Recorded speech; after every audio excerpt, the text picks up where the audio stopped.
नमस्कार दोस्तों, स्वागत है आपका। मैं आपका दोस्त दिनेश निम्बावत और बात करते हैं। हमने रेपो दर, रिवर्स रेपो दर को देखा। अब देखते हैं नगद आरक्षित अनुपात यानी CRR। कौन सा आ रहा है? CRR की बात करेंगे। आपसे निवेदन रहेगा चैनल को सब्सक्राइब कीजिएगा। नगद आरक्षित अनुपात यानी CRR कौन सा है? CRR यह अनुपात जिस पर कोई बैंक अपने शुद्ध जमा राशियों का यानी NDTL का कुछ जो भाग है वो कुछ भाग RBI के पास नगद रूप में रख देता है, उसे नगद आरक्षित अनुपात कहते हैं। देखिएगा क्या होता था, हमने जब रिवर्स रेपो दर देखा, रिवर्स रेपो दर में क्या होता था, जो बैंक होता है, बैंक जो होता है वो अब RBI के पास अपनी अतिरिक्त जमाई क्या कराता था, जमा करवाता। तो इसके एवज में पैसे देता RBI, ठीक है। वो रिवर्स रेपो दर थी, ठीक है। लेकिन होता क्या है, अब होता ये कि नगद में, नगद का मतलब केस में अपनी जो शुद्ध जमा राशियाँ हैं उसका कुछ भाग RBI के पास क्या करता है, बैंक रख देता है, उसे नगद आरक्षित अनुपात कहा जाता है।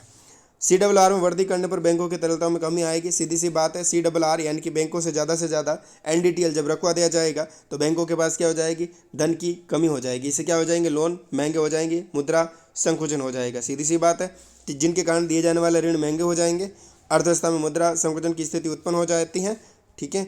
CRR में कमी करने पर बैंकों की तरलताओं में वृद्धि होती है, जिससे उनके द्वारा दिए जाने वाले ऋण सस्ते हो जाते हैं तथा अर्थव्यवस्था में मुद्रा प्रसार की स्थिति उत्पन्न हो जाती है। यानी कि CRR यानी कि हमने बात की, यानी बैंक जो है अपना कुछ जो शुद्ध NDTL का जो भाग है, जब NDTL शुद्ध जमा राशि जो बात करें वो अगर RBI के पास अगर कम रखेंगे, RBI के पास कम रखेंगे तो बैंकों के पास ज़्यादा रह जाएगी। इससे क्या हो जाएगा, मार्केट मुद्रा ज़्यादा हो जाएगी, इससे क्या लोन सस्ते हो जाएंगे, ठीक है ना।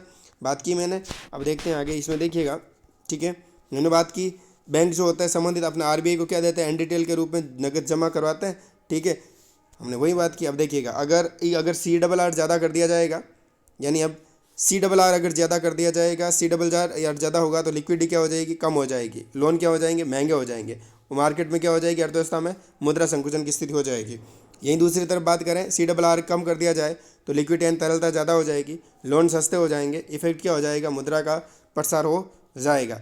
NDTL की शुद्ध फॉर्म देखें, यानी बात करें तो नेट डिमांड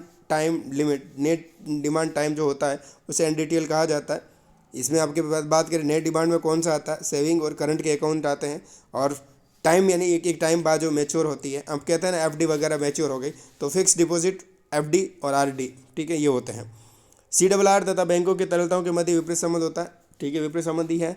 CRR बढ़ेगा तो बैंकों की तरलता कम हो जाएगी और CRR कम होगा तो बैंकों की तरलताओं में वृद्धि हो जाएगी। CRR के रूप में रखी गई राशि पर RBI कोई ब्याज नहीं देता। इस पर क्या करता है, RBI कोई ब्याज नहीं देता है। रिवर्स रेपो दर में जो पैसे देते रखता है उस पर ब्याज देता है, लेकिन नगद के रूप में नहीं देता RBI, क्योंकि मॉनेटरी पॉलिसी के अंतर्गत आ जाएगा और इसमें जो है ब्याज नहीं देगा RBI, ठीक है।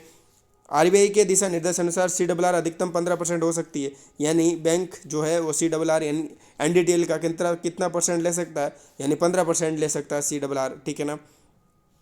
1990 के दशक तक CRR अपने अधिकतम स्तर तक होती थी, किंतु नरसिम्हन समिति बनी, उसकी सिफारिश पर CRR को कम किया गया, ठीक है ना। अधिकतम होती थी 1990 तक, लेकिन उसी नरसिम्हन समिति बनी और उसके बाद इसे न्यूनतम किया गया, और अब अधिकतम कितना है, 15% NDTL के रूप में रख सकते हैं, CRR के रूप में रख सकते हैं, ठीक है।